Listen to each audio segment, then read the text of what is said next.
In September 1297, on the banks of the River Forth, a ragged Scottish army prepared to face one of Europe's most feared military machines. What happened next would shatter the myth of English invincibility forever.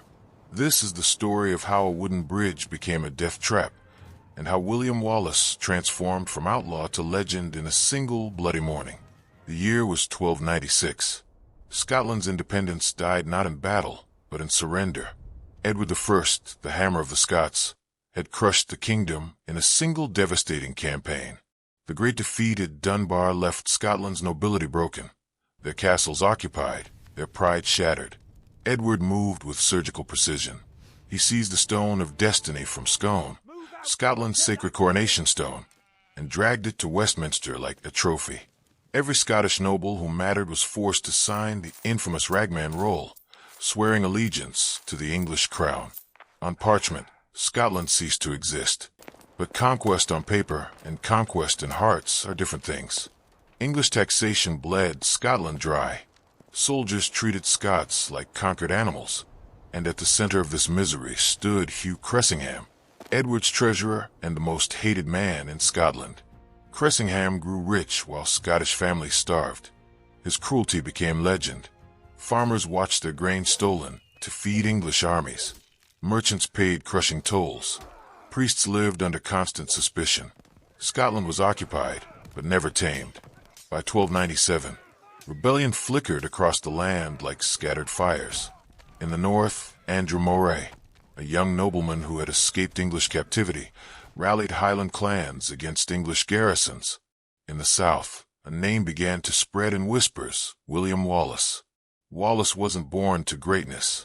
The son of minor landowners, he had everything to lose and nothing to gain except freedom. In May 1297, he killed the English sheriff of Lanark in broad daylight. To the English, he was a murderer. To the Scots, he was hope made flesh. Wallace understood something crucial. He couldn't fight England's army on open ground. Instead, he fought a war of shadows. English patrols vanished in narrow glens. Supply trains burned before reaching their destinations. Garrisons woke to find themselves under siege. Each small victory spread Wallace's fame and drew more men to his banner. Farmers abandoned their plows. Craftsmen laid aside their tools. Young men hungry for vengeance took up spear and sword. Meanwhile, in the north, Andrew Moray waged his own brilliant campaign. Unlike Wallace's guerrilla strikes, Moray organized sustained resistance across entire regions. He besieged English castles and cut communication lines between garrisons. Scotland's rebellion was becoming a war. By late summer 1297, destiny intervened. Wallace and Moray joined forces near Stirling, commanding perhaps 6,000 to 8,000 men. Not professional soldiers, but Scots with nothing left to lose. They chose their ground carefully. The narrow wooden bridge across the River Forth. To most, it seemed an impossible position, trapped with their backs to a river, facing overwhelming odds. But Wallace and Moray saw something else, the perfect trap. Edward I was campaigning in France, leaving Scotland to his lieutenants. John de Warenne, Earl of Surrey, marched north with a massive host, between 8,000 and 12,000 men, heavy cavalry that had terrorized Europe, infantry levies from England's shires, Welsh longbowmen whose arrows could pierce mail at 200 yards. Hugh Cressingham urged swift action. To him, Scots were rabble to be scattered by England's might. Surrey, aging and ill, seemed inclined toward caution, but Cressingham's arrogance won out. The English would cross at Stirling Bridge and end this rebellion once and for all. The town of Stirling had long been known as the key to Scotland. Whoever controlled Stirling controlled the crossing of the River Forth, the natural boundary between the lowlands and the highlands. The river itself was wide and marshy at this point, with a single narrow wooden bridge connecting the banks. To the English, it seemed no more than an obstacle to be crossed. To Wallace and Moray, it was the trap they had been waiting for. The morning of September 11th, 1297, dawned cool and misty. The River Forth lay shrouded in fog, its waters sluggish beneath the narrow wooden bridge. From the south bank, the English army stirred to life, banners unfurling in the dim light, armor clanking as knights mounted their steeds. On the north bank, Wallace and Moray kept their men hidden behind the rising ground of Abbey Craig. The Scots waited in silence, spears planted firmly in the earth. They could hear the neighing of English horses and the roll of drums across the water, but they did not move. Their commanders had given one clear order: wait until the trap is set. In the English camp, disagreement flared. Some of Surrey's advisors urged caution, suggesting the army find another crossing point. There was a ford a few miles upriver, though it would require a longer march. But Hugh Cressingham would have none of it. Impatient and eager to crush the rebellion quickly, he argued that delay was cowardice. He insisted the Scots were nothing more than a rabble, unworthy of serious concern. Why waste time marching upriver when the bridge lay before them? His words prevailed. The English would cross at Stirling Bridge. As the sun lifted higher, the English vanguard began to cross. The bridge was narrow, so narrow that only 2 mounted men-at-arms could ride abreast. What should have been the thunder of a charging host was instead a slow, halting procession. One by one, knights, infantry, and archers filed across, their banners fluttering above the mist. On the far bank, the land narrowed between the river and the marshes, hemmed in on both sides. It was here that Wallace and Moray waited, hidden from view, their men poised like a coiled spring. For hours the Scots remained silent as the English poured across. The temptation to strike early must have been immense. Each knight that crossed added to the enemy's strength on the north bank. But if the Scots attacked too soon, they risked being overwhelmed before the trap could close. Wallace, grim and unflinching, watched as the bridge groaned beneath the weight of horses and men.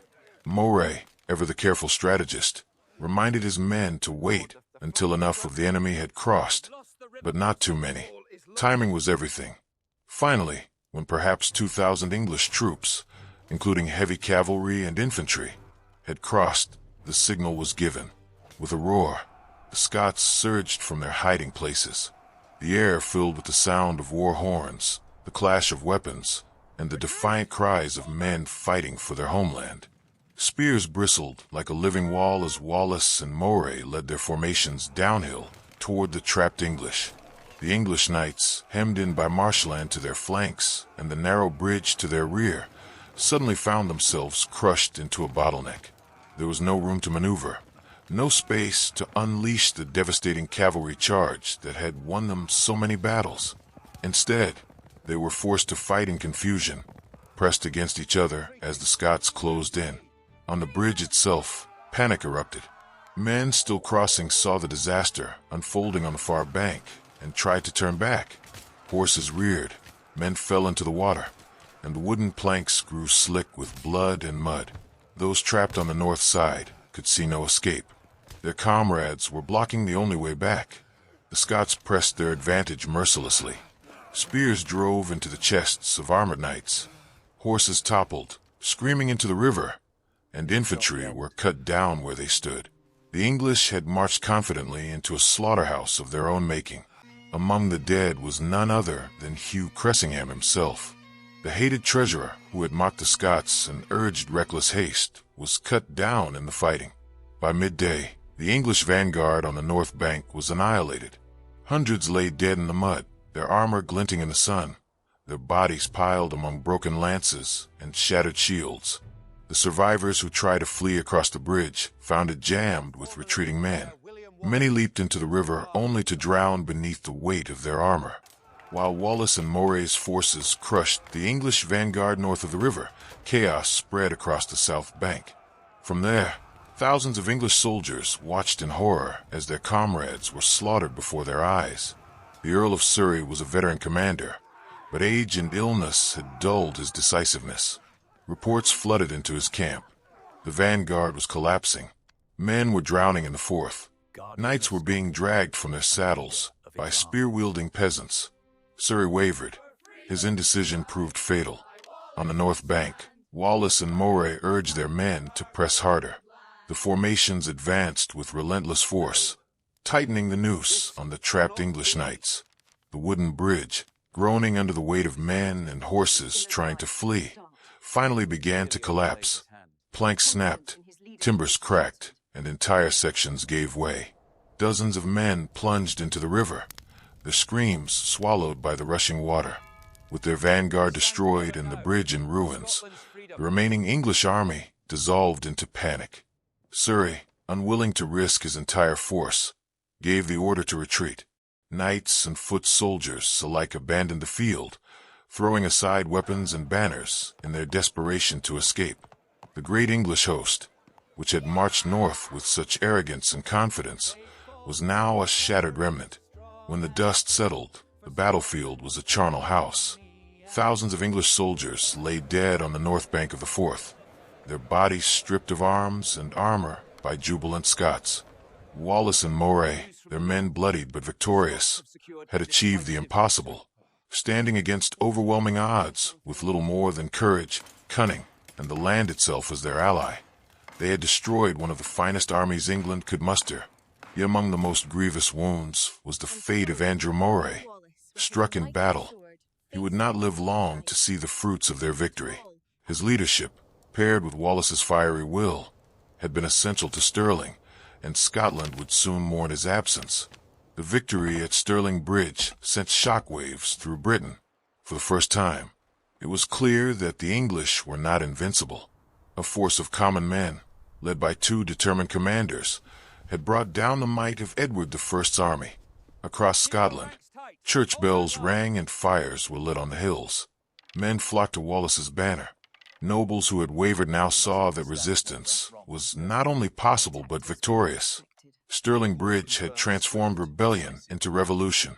Before Stirling Bridge, William Wallace had been a name known mostly in whispers. An outlaw, a rebel, a dangerous thorn in England's side. After Stirling, his name thundered across Scotland and beyond.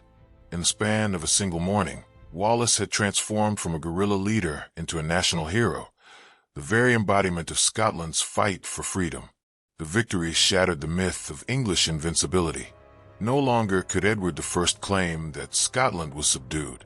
A people once bowed beneath occupation now had proof that resistance could succeed. With Andrew Moray's death from his wounds, leadership of the rebellion fell squarely on Wallace's shoulders. The destiny of a nation now rested with the outlaw who had dared to fight back.